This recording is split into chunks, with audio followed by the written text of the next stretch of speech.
Hi folks, today we're going to be talking about 620 film cameras and what film you need for these cameras. The film photography project took it upon itself to start making 620 film starting 10 years ago, and there are a few options for you. Number one, buy 620 film from the film photography project. Number two, roll your own.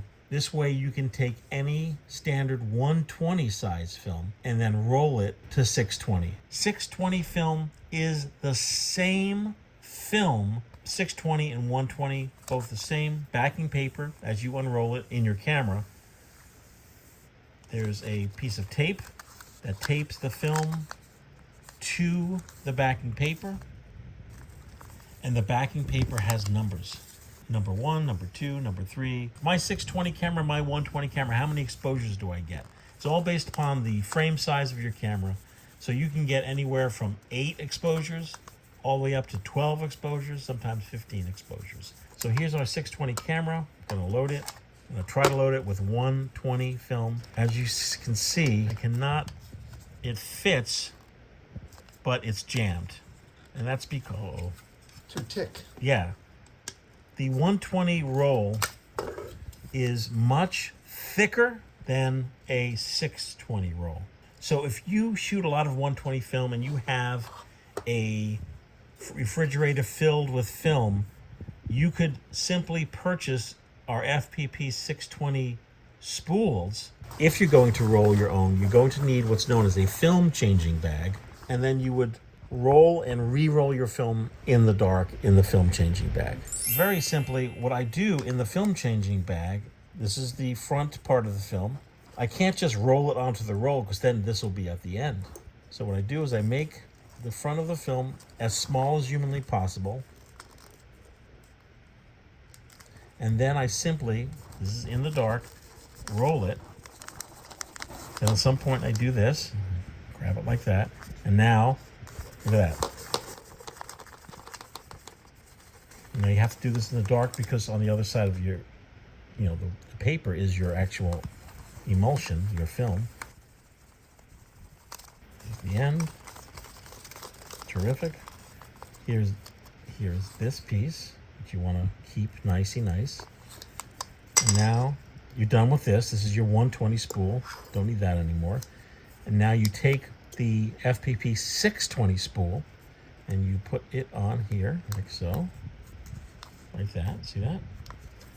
And then you roll it onto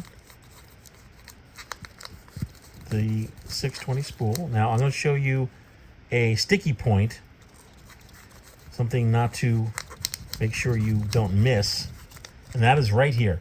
See, when you get to a point on the very end of your film roll, the film at the end is not taped to the spool. Oh yeah, this is, so in the dark, you have to remember that you want to make sure your film is tucked under. Yes, tucked under, absolutely. If you don't, and I've done this more than once, I'm embarrassed to tell you, if you don't, you wind up with a mess that you just can't figure. Like, your hands are in the dark and you're like, what is going on? Because as you continue to do it, you're losing, the film is just rolling up. You see the way it's like, yeah. No, okay. So every roll you do, remember, make sure this film is tucked. Okay, now we're tucked. Now, throughout this whole process, I'm keeping this very tight. There's no loosey-goosey here. This is all very tight.